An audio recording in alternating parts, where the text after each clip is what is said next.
All right, question number 9. We want to know what point on the line y equals 3x plus 10 is closest to the origin.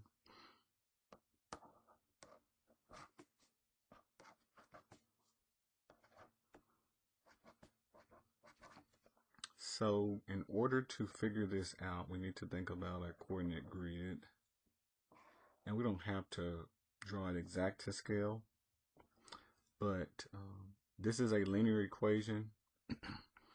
It will be going up to the right. It will start at 10, be your y-intercept, and it will come down and intersect the y-axis. So we want to know which point on this line is closest to the origin. In order to figure that out, okay, we would need to use the distance formula to find the distance between this point and this line. And so the distance formula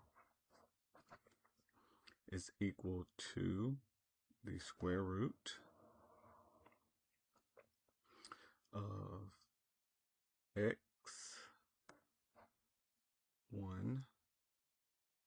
minus x2 quantity squared plus y1 minus y2 quantity squared. Now, we don't know the ordered pair. We're trying to figure that out. So we're looking for the x1 and y1. We do know this ordered pair. The origin is at 0, 0. So if I were to plug in the 0, 0 for a distance function, we would get x minus 0 squared plus y minus 0 squared. And then this distance function would be equal to square root of x squared plus y squared.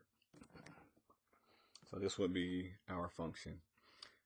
It might be a little bit easier to square both sides, and we'll just rename this function. So we'll say d squared is equal to x squared plus y squared. So when we're finding the derivative, it's going to be easier to do it from this term, and both of these functions will have the same minimum, whether you do it this way, derivative of this function with the square root, or not. So I'm going to call this g of x.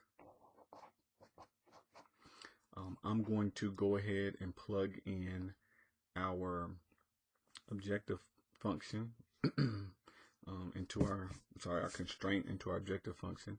So we will have x squared plus y is equal to 3x plus 10 quantity squared, because this is y squared. We'll go ahead and square this. So when you're doing a binomial, you really want to write it out twice. You're actually foiling it.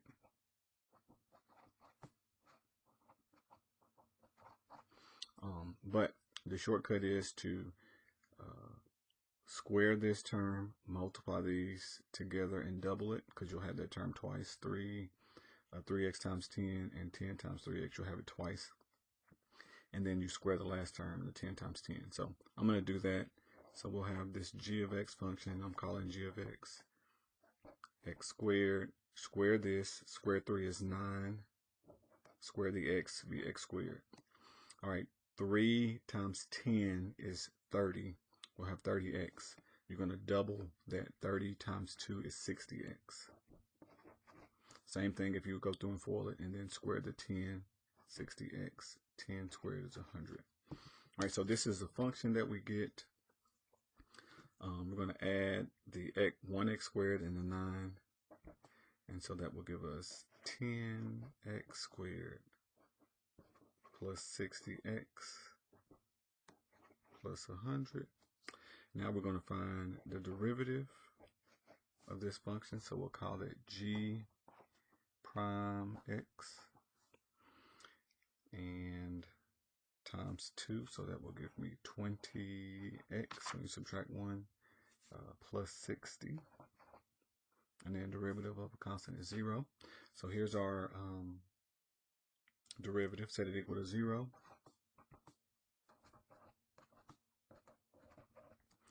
Subtract 60,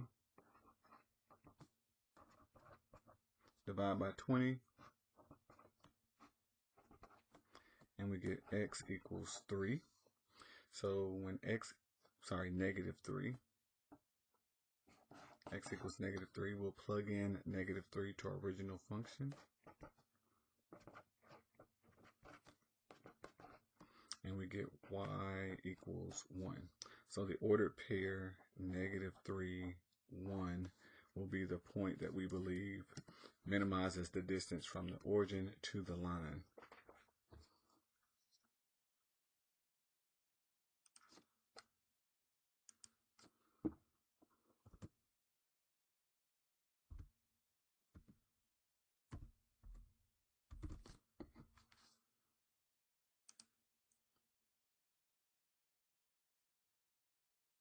This is what done.